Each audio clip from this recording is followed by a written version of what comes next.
그 서류를 본 순간 내 세상이 무너졌습니다. 30년을 살았는데 그 여자한테 돈이 더 간다고요? 나는 떨리는 손으로 그 문장을 다시 읽었습니다. 한 번, 두 번, 세 번. 아무리 봐도 현실은 변하지 않았습니다. 눈앞이 뿌얘지고 목이 타들어가는 듯했습니다. 피가 거꾸로 솟는 느낌이 이런 걸까요? 심장이 제멋대로 뛰고 이명이 울리고 들고 있던 서류가 바스락거리며 손에서 미끄러졌습니다. 보험회사 직원은 조용히 서류를 집어들며 말했습니다. 수령인이 보호자분은 아니신가요? 수령 대상자가 따로 지정되어 있어서요. 나는 입을 때려 했지만 목구멍에서 아무 말도 나오지 않았습니다. 호흡기 너머로 숨을 겨우 내쉬고 있는 남편. 30년을 같이 산 내 남편이 그렇게 낯설게 느껴진 적은 처음이었습니다. 나는 그의 아내였습니다. 그의 밥을 차려줬고, 그의 빨래를 했고, 그의 아이를 낳고 길렀고, 그의 부모를 섬겼습니다. 그러나 그가 마지막으로 남긴 이름은 내 이름이 아니었습니다. 김미정. 그 이름이 적힌 서류. 그 이름으로 등록된 계좌. 그 이름으로 넘어간 상가 건물. 그 이름으로 된 보험 수령자. 미정. 내 남편의 내연녀. 30년 동안 당신한테 헌신했어요. 그런데 그 여자가 더 중요했어요? 숨 넘어가는 남편에게 나는 처음으로 이성을 잃은 목소리로 울부짖었습니다. 그는 입을 열지 않았습니다. 열 수 없는 상황이기도 했죠. 의식이 희미한 채 그는 그저 눈만 끔뻑거렸습니다. 하지만 나는 느낄 수 있었습니다. 그 눈동자 속의 죄책감도 후회도 미련도 없는 무표정한 인정. 그래요. 이 남자는 나를 한 번도 진심으로 사랑한 적이 없었던 겁니다. 나는 그저 집안일을 해주는 무료 가정부였고 아이 낳아주는 생물학적 역할에 불과했으며 체면과 위신을 지켜주는 명패였던 거죠. 그의 진짜 여자는 그 여자는 미정이었습니다. 그날 이후 나는 병원 침대 옆에서 의자에 앉아 정적 속에 천천히 미쳐갔습니다. 계속 머릿속을 맴도는 문장. 미정 씨 생활비는 매달 500만 원, 우리 아이는 잘 부탁드립니다. 우리 아이? 그 여자가 아이까지 낳았다는 말인가요? 그럼 그 아이는 누구 아이인데요? 그럼 나는 뭐였나요? 나는 그의 핸드폰을 확인했습니다. 비밀번호는 여전히 그의 생일이었습니다. 어처구니 없게도 아무것도 안 바꿔놨더군요. 그만큼 나를 의심하지 않았다는 뜻이겠죠. 아니, 그만큼 나를 인간으로 안 봤다는 거겠죠. 문자 메시지하면 우리 애 간식은 사놨어? 어젯밤 좋았어, 오빠. 나 또 보고 싶어. 그 여자보다 내가 더 오래 곁에 있었잖아. 수십 개의 메시지. 다정하고 익숙하고 깊은 사랑의 언어들. 나는 그 자리에서 구토를 했습니다. 가슴이 찢어질 것 같았습니다. 그의 침대 옆에서 나는 그렇게 모든 걸 알게 된 겁니다. 내가 30년간 사랑했고 믿었으며 존재의 전부였던 그 남자. 그 남자가 평생 품고 있었던 건 나 아닌 다른 여자였습니다. 그리고 그 여자는 지금도 잘 살고 있겠지요. 남편이 마련해준 고급 빌라에서 매달 자동이체 되는 생활비를 받으며 그 사람의 진짜 아내처럼 남편이 병원에 실려온 날 그의 차를 병원 지하 주차장에 그대로 대놨다는 얘기를 들었습니다. 그때까지만 해도 나는 아무것도 몰랐습니다. 그저 그가 갑작스레 쓰러졌다는 사실에 정신이 없었습니다. 하지만 미정이라는 이름을 본 순간 내 눈에 보이지 않던 것들이 하나둘씩 선명하게 떠오르기 시작했습니다. 그 차 한번 열어보자. 직감이었습니다. 뭔가 있다. 반드시 있다. 나는 남편의 서랍에서 차 열쇠를 꺼냈습니다. 벌써 3일째 병원에서 밤을 새웠던 터라 내 몸은 뼈가 녹아내릴 듯 지쳐 있었지만 심장은 끓는 쇳물처럼 활활 타올랐습니다. 엘리베이터를 타고 지하 주차장으로 내려갔습니다. 남편의 검은색 SUV. 깨끗이 관리된 외관. 하지만 그 속엔 썩은 비밀이 썩어 문드러져 있었습니다.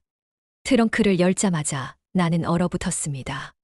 정갈하게 정리된 검은 서류 가방 하나. 나는 덜덜 떨리는 손으로 가방 지퍼를 열었습니다. 먼저 나온 건 통장들이었습니다. 익숙하지 않은 은행들, 내가 쓰지 않던 지점들. 계좌에는 5천만 원, 1억 2천만 원, 3,800만 원. 잔액이 각각 다르게 찍힌 채. 남편 이름으로 조용히 숨겨져 있던 통장들. 내 이름은 없었습니다. 공동명의도 아니었습니다. 이 모든 통장, 내가 모르는 남편의 비자금이었습니다. 이 모든 걸 숨기고 나는 생활비를 아껴가며 살아왔습니다. 아이들 학원비가 밀리면 내가 친정에 손을 벌렸고, 전기세, 가스비까지 밀릴 때 혼자 밤마다 눈물 삼키며 쪽잠을 잤습니다. 그는 그 돈으로 그 여자에게 인생을 선물하고 있었던 것입니다. 가방 안엔 또 다른 파일이 있었습니다.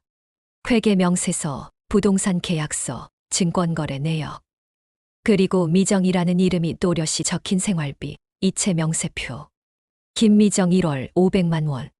김미정 2월 500만 원. 김미정 3월 500만 원. 총합계 2년간 1억 2천만 원. 정신이 아찔해졌습니다. 이건 단순한 외도도 아니고 단순한 비자금도 아니었습니다. 그는 완벽히 이중생활을 하고 있었던 겁니다. 심지어 그녀 앞으로 넘어간 부동산 명의, 건물 한 채, 시세로 6억이 넘는 상가. 이름은 김미정. 주소는 나와 함께 살던 집에서 불과 몇 블록 떨어진 곳. 웃음이 나왔습니다. 이렇게 가까운 데서 그렇게 먼 사람과 살아왔다는 게 기가 막혀 헛웃음만 났습니다. 나는 그날 밤 남편의 노트북을 켰습니다. 그가 쓰던 이메일 패턴은 예전 생일. 열렸습니다. 수많은 이메일. 그리고 사랑하는 미정에게 우리 아기 사진 너무 귀여워. 내가 나를 믿어줘서 고마워. 곧 모든 걸 정리할게. 그 여자랑은 정 없고 의무감뿐이야. 넌 내 마음이야. 그녀와의 10년치 이메일 대화가 고스란히 정리되어 있었습니다. 매년 여행 일정, 기념일 디너 예약, 그녀가 좋아하는 향수 구매 내역, 내 생일 한 번 챙기지 않던 남자. 그런 그가 그녀를 위해 촛불을 켜고 케이크를 사고 해외여행을 다니고 있었다니. 그 순간 나는 무너졌습니다. 아니었습니다. 그 순간 나는 다시 일어섰습니다. 단단하게, 차갑게, 그리고 독하게. 나는 이 남자의 가면을 벗기기로 마음먹었습니다. 죽을 때까지도 진실을 입 밖에 내지 않으려는 그를 내 손으로 벌거벗기고 드러내고 무너뜨리기로. 이건 이제 사랑이 아니라 정의의 문제였습니다. 나는 그를 사랑했습니다. 정말 사랑했었습니다. 처음 만났을 때 그는 말이 없고 무뚝뚝했지만 그 속에 든 고요한 책임감을 나름의 매력이라 생각했습니다. 그는 내게 이렇게 말했습니다. 넌 참 믿음직한 여자야. 너랑 살면 편할 것 같아. 그 말에 나는 울컥했습니다. 내 진심을 알아주는 사람이라고 믿었습니다. 그렇게 시작한 결혼이었고 그 한마디에 내 젊음을 걸었습니다. 하지만 편하다는 말의 본심은 무조건 참고 따르고 침묵하는 여자라는 뜻이었습니다. 생각해보면 결혼 생활의 첫 시작부터 그는 나를 아내가 아닌 가정부처럼 대했습니다. 내가 감기에 걸려 누워 있어도 밥은 해야지. 애는 누가 보냐? 그랬습니다. 아이를 낳고 열이 펄펄 끓던 날에도 그는 단 한 번도 손을 잡아주지 않았습니다. 나는 늘 외로웠습니다. 하루 세끼 밥을 차리고 시어머니 눈치를 보며 살았고 남편의 기침 소리 하나에도 벌벌 떨었습니다. 그는 큰 소리 한 번 내지 않았지만 무관심이라는 이름의 폭력으로 나를 서서히 말려 죽였습니다. 내 생일에 꽃 한 송이 받은 적 없습니다. 기념일은 한 번도 챙기지 않았고 그런 건 연애할 때 하는 짓이라며 웃었습니다. 나는 그런 그를 이해하려 애썼습니다. 무뚝뚝한 게 그의 방식이라 믿었습니다. 속정 깊은 사람이라 위로했습니다. 하지만 이제와 돌아보면 그는 나를 사랑한 적이 없었습니다. 그저 나를 이용했을 뿐이었습니다. 아이를 낳고 집안을 꾸리고 사회적 체면을 유지할 명분. 그게 내가 그와 결혼한 이유였습니다. 시댁 제사 때마다 새벽 4시에 일어나 혼자서 전 부치고 국 끓이고 조율단자를 놓았습니다. 시누이들은 지들끼리 웃고 떠들고 앉아있고 남편은 아무 말도 안 했습니다. 내 편은 없었습니다. 내겐 늘 무거운 눈치와 억울함만 남았습니다. 친정에 간다고 하면 그는 말했습니다. 애들 맡기고 어딜 가? 집안일은 누가 해? 그래서 친정어머니 임종도 지키지 못했습니다. 나중에 통곡하는 나를 보며 그는 단 한마디 했습니다. 효도는 살아있을 때 하는 거야. 차가운 말투에 나는 또 울음을 삼켰습니다. 그는 평생 가정을 지킨 가장이라 자부했지만 나는 평생을 잃어가며 그 가정을 지켰습니다.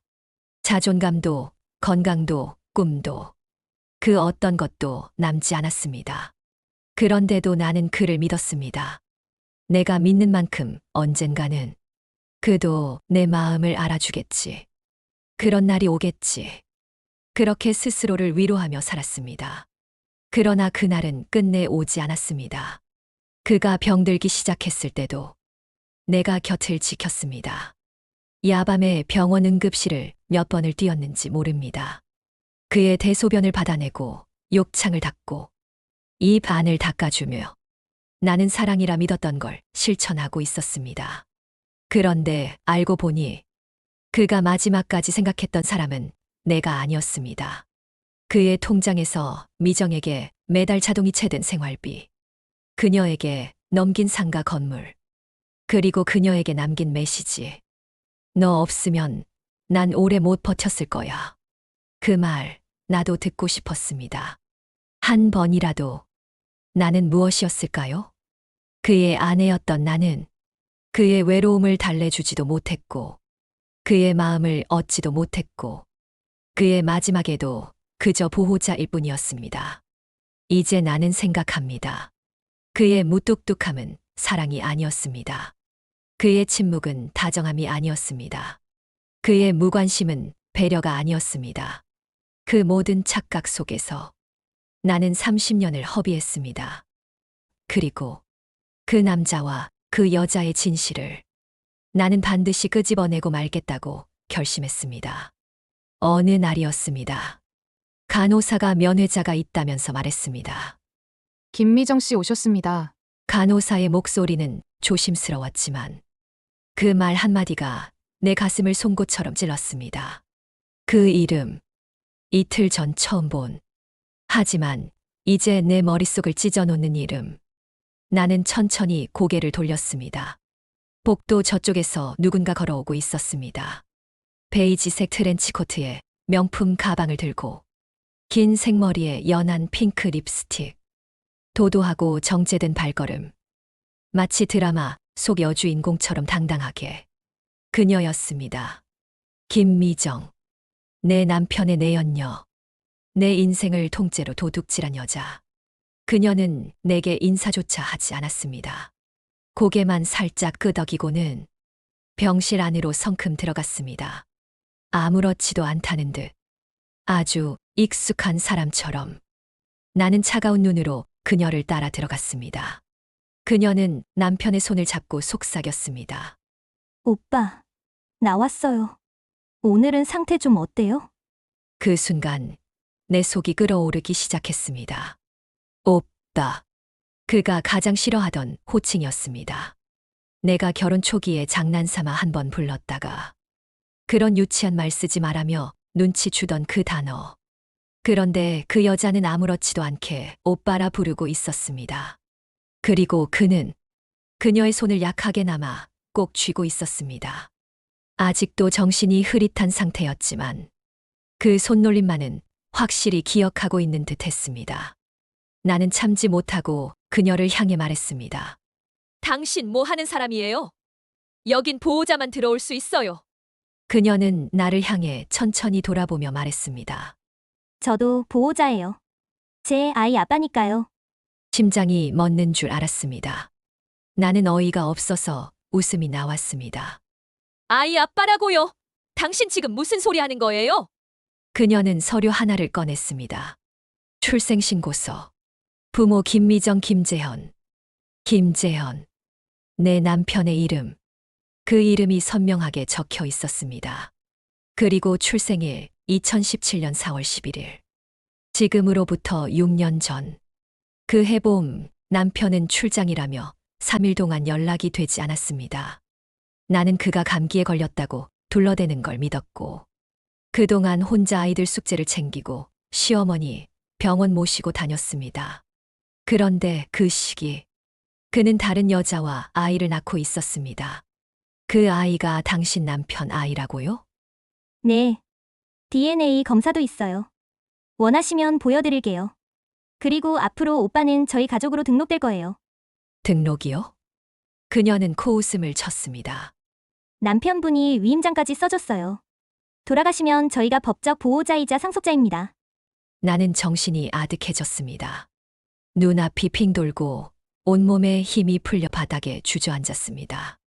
숨이 가쁘게 차오르고 머릿속이 하얘졌습니다. 그 사람 당신을 위해 그런 준비까지 했단 말이에요. 그 사람? 그녀는 비웃듯이 말했습니다. 그 사람? 아니죠. 내 남자요. 아줌마는 그냥 서류상으로만 부인이었잖아요. 나는 분노로 손이 떨렸습니다. 당신 이 상황이 얼마나 더럽고 추악한 줄 알아요? 30년을 같이 산 부인을 앞에 두고 그렇게 당당하게 내연녀 행세를 해요? 그녀는 가방을 메고 말했습니다. 아줌마가 30년 동안 그렇게 살았으니까. 지금 내가 이 자리에 있는 거예요. 사랑받지 못한 건 이유가 있었겠죠. 나는 그녀를 밀쳐내고 싶을 만큼 속이 뒤틀렸지만 끝까지 차분한 척 입을 다물었습니다. 그러자 그녀는 아예 벽에 기대며 팔짱을 끼고 비웃기 시작했습니다. 솔직히 말해요. 아줌마. 남편이 집에 와서 웃는 거 본 적 있긴 해요? 늘 기계처럼 살았잖아요. 애 낳고 빨래하고 밥하고. 그게 아내인 줄 알고 착각한 거 아니에요? 나는 차갑게 말했습니다. 그래요. 밥하고 빨래하고 당신이 절대 할 수 없는 일들이죠. 그게 가정을 지키는 일이란 걸. 당신 같은 여자는 몰라요. 그러자 그녀는 소리를 내며 웃었습니다. 쾌감을 느끼는 사람처럼 우아한 척도 하지 않았습니다. 가정? 가정이 그렇게 중요했으면 그 사람 마음이 나한테 안 넘어왔겠죠? 아줌마랑 살면서 한 번도 여자로 느낀 적 없대요. 당신은 그냥 생활 파트너였대요. 같이 사는 직원. 웃기지 않아요? 나는 순간 심장이 찢어지는 듯 아팠습니다. 그러나 입술을 깨물며 묵묵히 서 있었습니다. 그녀는 비수를 쥐고 지금 이 순간에 꽂으려는 듯 말을 이어갔습니다. 사실요. 그 사람 내 무릎에서 자다가 아내한테 정 떨어졌다고 했어요. 당신이 웃는 얼굴조차 보기 싫었다네요. 매일 밤마다 나한테는 너만 보면 살아있는 기분이 들어라고 했어요. 아줌마랑은 죽은 얼굴로 살았대요. 나는 한 걸음 앞으로 다가가 그녀의 눈을 똑바로 마주보며 말했습니다. 그래요. 나랑은 죽은 얼굴로 살았을지 몰라요. 하지만 그 죽은 얼굴 위에 당신이 기생한 겁니다. 당신은 남의 피눈물 위에 앉은 여자예요. 그리고 그 더러움은 절대 씻기지 않습니다.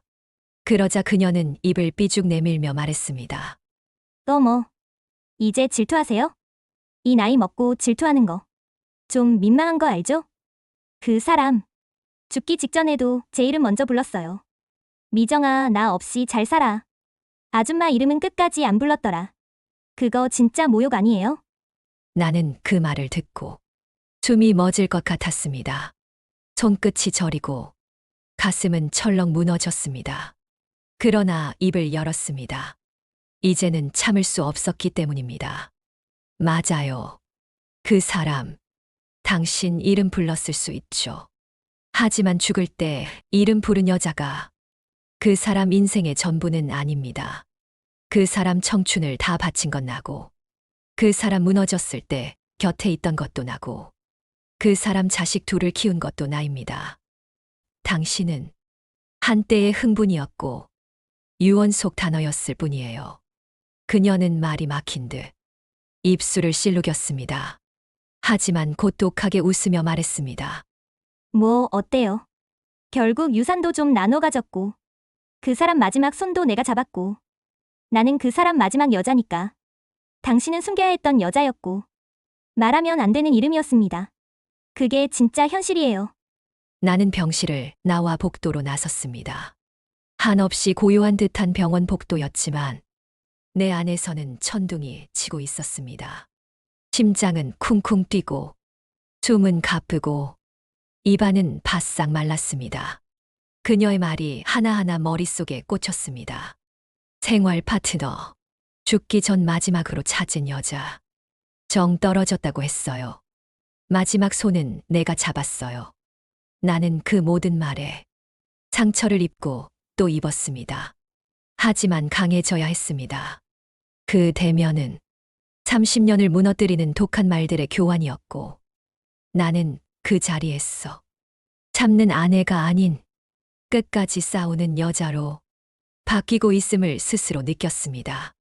그날 이후 나는 더 이상 그녀 앞에서 흔들리지 않기로 결심했습니다. 그리고 다짐했습니다. 이 여자가 가장 두려워하는 건 내 분노가 아니라 내가 끝까지 살아남는 것이다. 나는 그 자리에서 주먹을 불끈 쥐었습니다. 욕이라도 퍼부으려다. 차라리 입을 다물었습니다. 이제 말이 필요 없었습니다. 행동으로 갚아줄 시간이 온 겁니다. 그날 밤 나는 변호사 사무실을 찾았습니다. 그리고 말했다. 이 남자의 아내로서 내가 받을 수 있는 모든 권리와 복수를 해보고 싶습니다. 끝까지 다 끄집어내고 싶습니다. 그 여자와 그 남자의 위선을 세상에 드러내고 싶습니다. 나는 더 이상 울지 않았습니다. 분노는 말랐고 눈물은 증발했습니다. 이제 내 안에는 단 하나, 이 남자의 모든 거짓을 끄집어내겠다는 집념만이 남아 있었습니다. 변호사는 내 이야기를 다 듣고 서류를 한 장씩 넘기며 말했습니다. 남편분이 이임장을 쓴 건 맞습니다. 그 여자를 법적 상속인으로 지정하는 건도요. 하지만 부인은 혼인신고가 되어 있는 정식 배우자입니다. 그리고 이혼을 하지 않은 상태이기 때문에 당신은 모든 걸 뒤집을 수 있습니다. 그 말에 나는 처음으로 작게, 아주 작게 숨을 내쉬었습니다. 법정에서 싸우는 일은 생각보다 더 더러웠습니다. 상대 변호사는 미정을 희생자로 포장했습니다.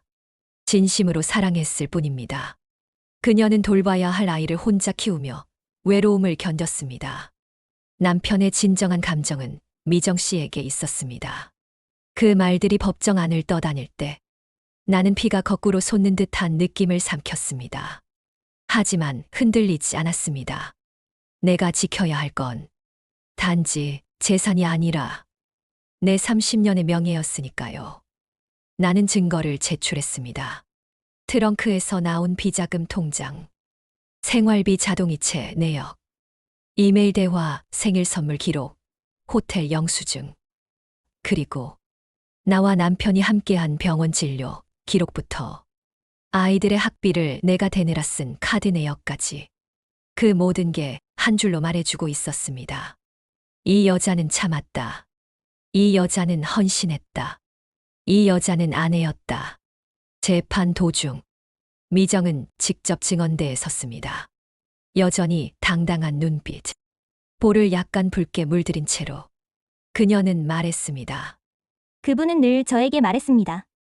내 인생은 너로 인해 다시 시작된 거야라고요. 나는 피식 웃었습니다. 그 말, 나도 30년 전 혼인신고서 들고 법원 앞에서 들었습니다. 그리고 그 사람은 그 말을 두 여자에게 똑같이 했다는 사실을 이제야 똑바로 알게 됐습니다. 하지만 법은 간단하지 않았습니다. 상속 지분, 위자료, 양육비, 유류분, 이해할 수 없는 단어들이 매일 쏟아졌고 각종 서류들이 탁자 위를 덮었습니다. 그 사람의 배신은 죽은 뒤에도 날 피곤하게 만들었습니다.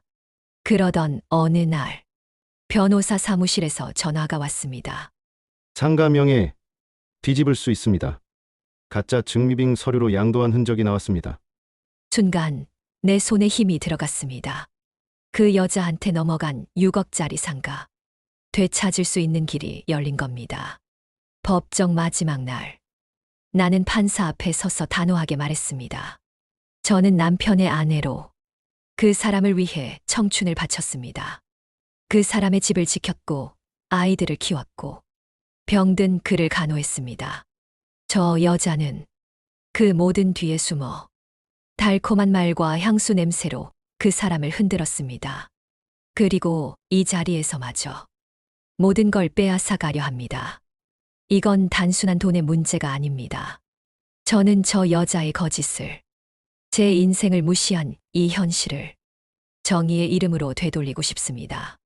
판사는 고개를 끄덕였습니다. 그리고 조용히 입을 열었습니다. 상속 재산 분할 기준. 배우자인 원고의 손을 들어줍니다. 비자금 관련 재산은 은닉 재산으로 보고 원고의 재산으로 간주합니다. 위자료 청구는 일부 인용. 부정행위와 정신적 피해에 대한 책임을 피고측이 져야 합니다. 그날 나는 처음으로 긴 밤을 스스로 위로하며 잤습니다. 정의가 내 편에 선 건 참 오랜만이었습니다. 아니, 처음이었는지도 모릅니다. 하지만 끝이 아니었습니다. 그녀는 물러서지 않았습니다. 아이는 여전히 존재했고 그 아이의 존재는 또 다른 변수로 남아 있었습니다. 그리고 내 안의 분노도 아직 끝나지 않았습니다. 남편의 죽음이 공식화되자 장례식장에 모인 얼굴들이 하나같이 표정 관리에 실패한 가면들이었습니다. 신우이는 새하얀 수위를 바라보며 울먹이는 척했지만 그 눈빛에는 애도가 아닌 불안이 떠다녔습니다. 유산은 어떻게 되는 거야? 며칠 뒤 남편의 유언장이 공개되기 전 시어머니는 나를 따로 부르더니 말했습니다. 내가 좀 참아라. 어차피 돈이 뭐가 중요하냐. 걔네도 애가 있는데. 그 아이 생각해서라도 좀. 그 말이 내 뇌를 얼어붙게 만들었습니다. 참으라고? 누구보다 내가 가장 참아온 사람인데? 나는 단호하게 물었습니다. 어머니, 그 여자 존재 알고 계셨죠? 시어머니는 순간 정적에 빠졌습니다. 그리고 이내 작게 말했습니다. 그냥 잠깐일 줄 알았지. 그 여자가 그 애까지 낳을 줄은. 그 순간 내 모든 믿음이 산산조각 났습니다. 남편뿐 아니라 그 집안 모두가 처음부터 나를 진짜 가족으로 본 적 없었던 것입니다. 가장 치욕스러웠던 건 시동생이었습니다. 겉으로는 형수님, 형수님 하며 내게 설탕보다 달콤한 말만 하던 사람. 장례식 후 그가 조용히 내게 말했습니다. 형이 살아있을 때 미정 씨한테 다 넘긴 건 나름 정리한 거였어요. 형수도 좀 양보하시죠. 나는 숨을 멈췄습니다. 그 순간 내가 본 시동생의 얼굴은 그 어떤 내연녀보다 더 추악했습니다. 심지어 나와 오랜 친구였던 한 지인은 장례식 끝난 뒤 내게 톡 하나를 보냈습니다. 정말 유감이야. 근데 미정 씨는 나랑도 아는 사이야. 그 사람 입장도 들어보는 게 좋을 거야. 그 순간 핸드폰을 바닥에 집어던지고 싶었습니다. 그 친구는 내 결혼식 때 축사까지 해줬던 사람이었습니다. 내 인생에서, 내 고통에서 나를 지켜주리라 믿었던 사람. 하지만 결국 그도 관계를 지켰을 뿐이었습니다. 진심은 아무도 없었습니다. 나는 외로웠습니다. 하지만 그 외로움은 이제 두려움이 아닌 무기가 되었습니다. 나는 혼자였기에 모든 진실을 누구 눈치도 보지 않고 끄집어낼 수 있었습니다. 변호사는 내게 말했습니다. 시가 쪽에서 합의하자고 합니다. 유산 분할 비율을 조정하면 모든 소송을 멈추겠답니다. 나는 단칼에 거절했습니다. 아니요.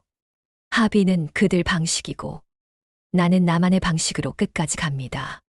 나는 언론사에 익명으로 남편의 비자금, 내연녀, 사망 직전 유산 편법 증여에 대해 제보 메일을 보냈습니다. 조용히 묻히지 않게 하겠다고 결심했으니까요. 그리고 시가 쪽에서는 나를 두고 말했습니다. 미쳐 돌아가네. 이제 와서 뭘 어쩌겠다는 거야.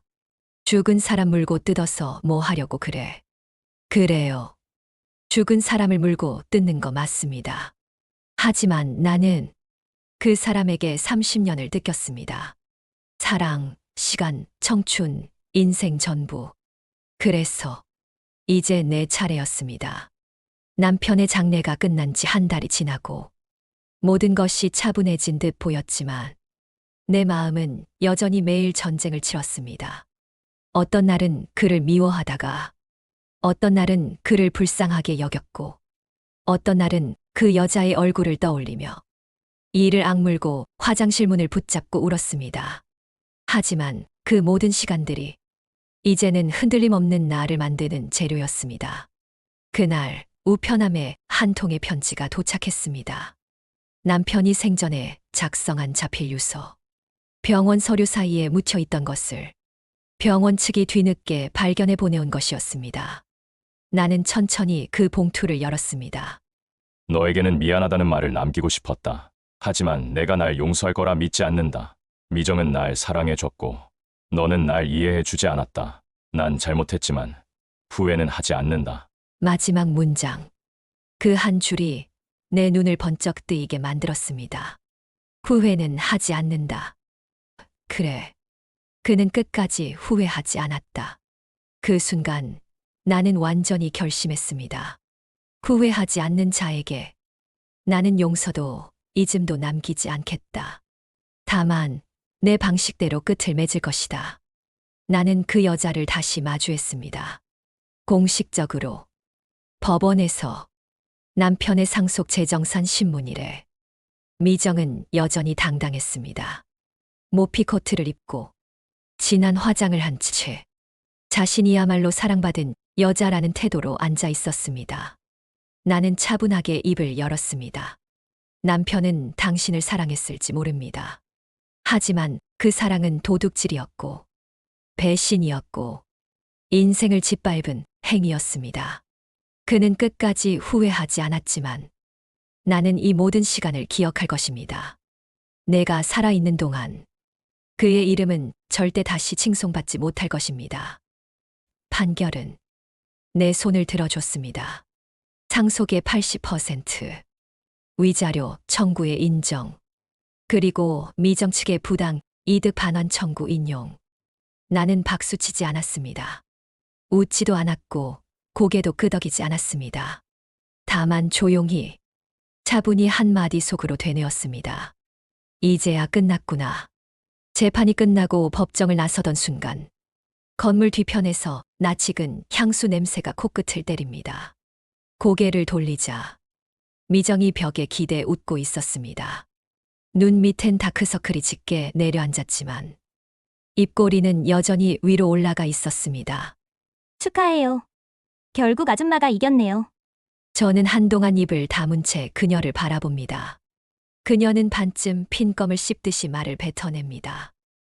근데 돈은 아줌마가 가져갔어도 그 사람 마음은 내가 끝까지 가졌잖아요. 그거 아줌마도 알죠? 그 말에 제 속에서 무언가가 끓어오릅니다. 하지만 저는 숨을 깊게 들이마시고 대답합니다. 당신이 가져간 건 한 남자의 말기 환상뿐입니다. 그 사람 마음이 진심이었다면 죽기 전에 남긴 유서에 당신 이름이 있었겠죠. 그 유서엔 당신 얘긴 없었습니다. 그녀는 얼굴을 찌푸립니다. 그리고 갑자기 코수슴을 칩니다. 아이고. 그 양반이 아줌마랑 사는 동안 얼마나 숨 막혔는지 아세요? 맨날 쫓겨다니던 내 방에 와서 자고 지금 밥 먹는 것보다 아줌마 얼굴 보는 게 더 힘들대요. 참 웃기지 않아요? 남편이라는 사람이 집보다 내 원룸에서 편안함을 느꼈다니까요. 저는 그 말에 입꼬리를 올립니다. 그래서 숨통 틔워준답시고 당신이 들어간 거군요. 좋아요. 숨은 쉬게 해줬을지 모르지만 숨 쉴 가치조차 없는 남자로 만들었네요. 뭐 어때요? 돈은 아줌마가 가져가도 그 사람 밤마다 품에 안고 잔 건 나였는걸요? 거기서 아무리 고귀한 척해도 아줌마는 결국 끝까지 몸만 준 거 아니었어요? 그 말에 저는 단 한 발자국도 물러서지 않고 정면으로 마주섭니다. 몸만 줬다고요? 좋습니다. 그 몸으로 아이 둘 낳았고, 그 몸으로 가족을 지켰고, 그 몸으로 당신이 매달 500만 원씩 받아 먹던 그 비자금, 그 근원도 내가 벌어온 시간에서 나온 겁니다. 당신은 그저 차린 밥상에 숟가락만 올린 여자일 뿐입니다. 그리고 그 숟가락, 이제 뺏겼습니다. 미정의 눈이 번뜩입니다. 진짜 못돼 처먹었네. 어쩐지 남편이 질린다더니. 저는 미소를 머금은 채 고개를 끄덕입니다. 맞습니다. 못 되쳐먹었죠. 이제라도 착한 여자 그만하려고요. 당신 같은 여자들한테 질질 끌려다니는 인생 그만두기로 했거든요. 그녀는 말문이 막힌 듯 입을 다뭅니다. 침묵이 흐릅니다. 그 틈을 저는 놓치지 않고 마무리합니다. 기억하세요. 당신은 그 사람의 불륜이었고, 저는 그 사람의 역사였습니다. 그 차이가 당신 발등 위에 남은 그림자와 제 발끝 아래 깔린 땅의 무게입니다. 저는 그녀를 등지고 천천히 걸어 나옵니다. 이번엔 그 어떤 떨림도 없었습니다. 그리고 생각합니다. 남편의 묘는 시댁에서 낸 돈으로 세워졌습니다. 나는 장지에 가지 않았습니다. 그 사람의 이름 앞에 서고 싶지 않았고, 그 자리에 내 감정을 낭비하고 싶지 않았습니다. 나는 따로 작은 화분 하나를 샀습니다. 희고 작은 난초. 그 앞에 종이에 한 줄을 써 붙였습니다. 당신은 날 망가뜨렸지만 나는 스스로를 다시 일으켜 세웠습니다. 그러니 이젠 당신 없이도 아주 잘 살겠습니다. 그날 밤 나는 처음으로 딸들에게 모든 걸 털어놓았습니다. 저녁을 함께 먹고 오랜만에 식탁에 둘러앉은 아이들이 유난히 조용했습니다. 큰딸은 젓가락을 만지작거렸고 막내는 밥알을 국에 말아 그물거리기만 했습니다. 저는 뜸을 들이다가 조심스럽게 말을 꺼냈습니다. 얘들아, 엄마가 너희한테 말 안 한 게 있어. 근데 이젠 말해야 할 것 같아. 둘 다 고개를 듭니다. 불안한 눈빛이 제게로 향합니다. 저는 숨을 한 번 깊이 들이마신 뒤 고개를 숙이고 말했습니다. 너희 아빠, 다른 여자가 있었어. 그리고 그 여자랑 아이도 있었어. 순간 정적이 무겁게 내려앉았습니다. 막내는 수저를 떨어뜨렸고 큰딸은 입술을 꼭 다문 채 눈을 감았습니다. 말도 안 돼요. 막내가 떨리는 목소리로 말합니다. 저는 고개를 끄덕였습니다. 엄마도 처음엔 믿기지 않았어. 근데 그 사람이 병원에 누워있던 동안 그 여자가 나타났고 그 사람 이름으로 된 재산 대부분이 그 여자한테 넘어가 있었어. 딸들은 말을 잊지 못했습니다. 하지만 저는 끝까지 말해야 한다는 각오로 담담하게 이어갔습니다. 엄마는 몰랐어. 30년을 같이 살아도 그 사람 마음이 어디에 있는지. 그걸 뒤늦게야 알았어. 참 바보 같았지. 큰딸이 눈물을 닦으며 묻습니다. 엄마는 그거 다 알고도 가만히 있었어요? 저는 고개를 젓습니다. 아니, 엄마는 가만히 있지 않았어. 끝까지 싸웠고 그 여자가 가져간 거, 되찾을 수 있는 건 다 되찾았어. 엄마, 법정까지 갔단다. 막내가 훌쩍이며 말합니다. 엄마는 왜 우리한테 말을 안 했어요? 우린 몰랐잖아요. 아빠가 그렇게 엄마한테 못됐던 거. 저는 미소 지으며 아이의 손을 잡았습니다. 너희한테 미움 주고 싶지 않았어. 적어도 너희에겐 아빠가 좋은 사람으로 기억되길 바랐거든. 엄마가 괜찮으면 된다고 생각했어. 그때 큰딸이 말했습니다. 근데 엄마가 괜찮지 않았잖아요. 그걸 우리가 너무 늦게 알아버렸어요. 저는 더 이상 말할 수 없었습니다. 눈물이 흐르기 시작했기 때문입니다. 그동안 참았던 눈물이 아이들 앞이라 더 참기 어려웠습니다. 그 순간 큰딸이 제 어깨에 고개를 기대고 말했습니다. 엄마, 앞으로는 울고 싶을 때 울어요. 숨기지 말고. 엄마가 아프면 우리도 아파요. 저는 그제야 깨달았습니다.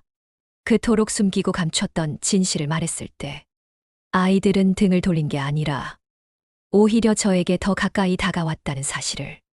그날 밤 우리는 소파에 나란히 앉아 아무 말 없이 서로의 손을 꼭 붙잡고 있었습니다.